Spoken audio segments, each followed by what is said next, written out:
Halo, assalamualaikum warahmatullahi wabarakatuh. Kembali lagi di channel Prima Crypto. Buat kalian yang baru datang di channel Prima Crypto, silahkan bantu subscribe karena subscribe itu gratis dan nyalakan loncengnya agar kalian bisa mendapatkan notifikasi video terbaru dari saya setiap harinya. Oke, terima kasih buat kalian yang sudah subscribe. Semoga rezeki makin lancar dan selalu profit setiap hari. Buat kalian yang belum join di channel Telegram, silahkan join melalui link yang ada di deskripsi di bawah video ini, teman-teman. Oke, di kesempatan kali ini kita akan mencoba membahas Lunsi atau Tera Klasik. Bagaimana kabar kalian, Dunsi Army? Semoga dalam keadaan sehat dan cuan everyday. Hari ini untuk Dunsi sedikit mengalami penurunan teman-teman 9% dan harga saat ini Rp2,42 teman-teman. Tapi volume perdagangan dalam 24 jam terakhir naik 71% seperti yang kita lihat untuk candlestick di bulan November masih membentuk batang berwarna merah teman-teman ya. Kemudian video ini hanya sekedar sharing berbagi ke teman-teman semua. Segala keputusan untuk berinvestasi ada pada diri kalian sendiri. Selalu gunakan dana bebas dalam melakukan jual beli token teman-teman. Mengenai global crypto market cap hari ini turun 3,64%, Bitcoin di 252 juta, Ethereum 17,6 juta dan BNB 4 juta rupiah teman-teman ya. Kemudian Terra masih berada di peringkat ke-42. Ada hal yang menarik di sini yang akan kita sampaikan yaitu mengenai Terra Station untuk mendukung blockchain Cosmos lainnya termasuk Terra Classic. Jadi dokumen ini menegaskan dukungan Terra Station untuk Terra Classic teman-teman. Dokumen mengonfirmasi dukungan untuk Terra Classic saat dia bekerja di jaringan Cosmos lainnya.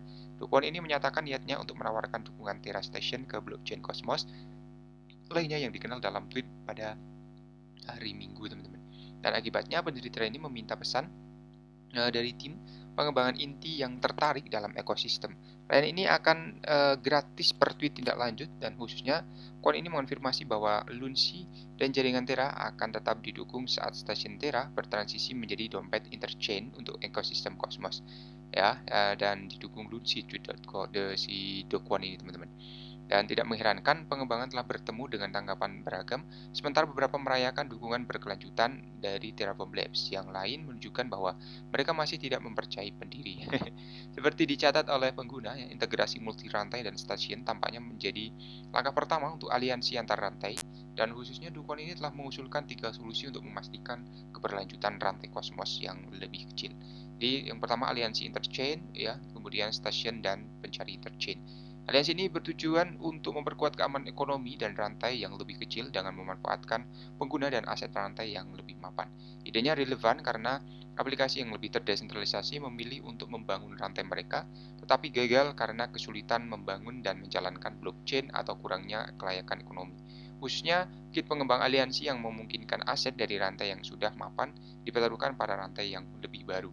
Akibatnya, blockchain baru menawarkan kepada pengguna yang sudah mapan sebuah jalan untuk mendapatkan hasil yang lebih besar dengan imbalan keamanan ekonomi, teman-teman. Kemudian integrasi interchain ini di stasiun Terra kemungkinan akan memungkinkan tata kelola yang mulus dan mempertaruhkan pengalaman di seluruh rantai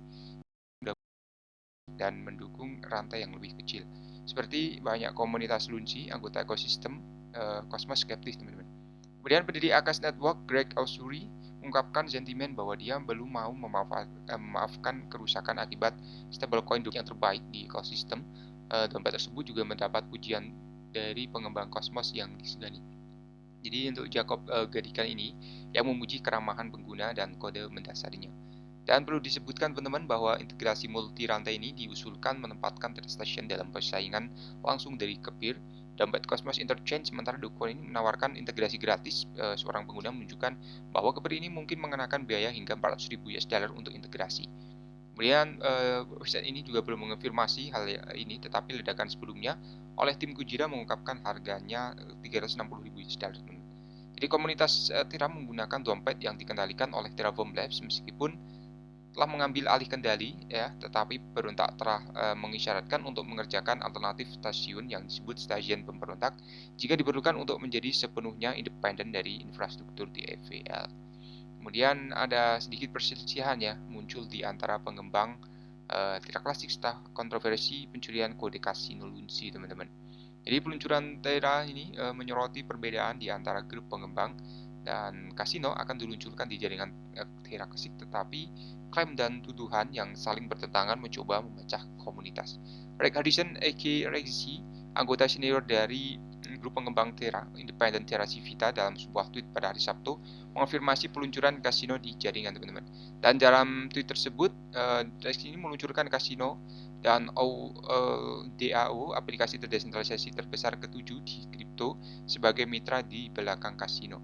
Kemudian tidak mengherankan ya, komunitas dengan antusias menerima perkembangan baru, tapi ini terjadi sebelum Terra, aka Terra Casino Money, menuduh Rexy dan Terra Civita mencuri mitra peluncuran dan vendor.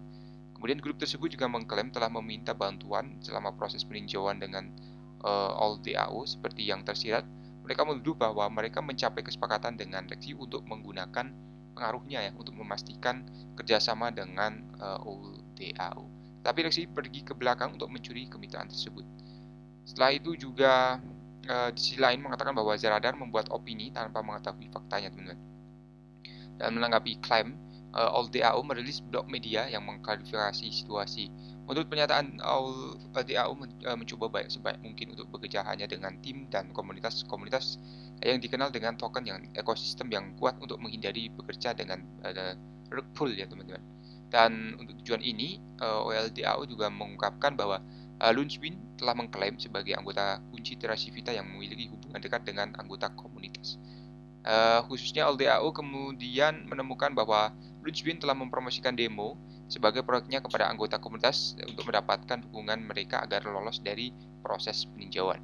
Saya tidak jelas mencuri ide Lunchbean untuk kasino, tetapi tegas Resi ini dalam obrolan Discord menanggapi tuduhan tersebut tidak ada untuk ide mencuri, teman-teman ya.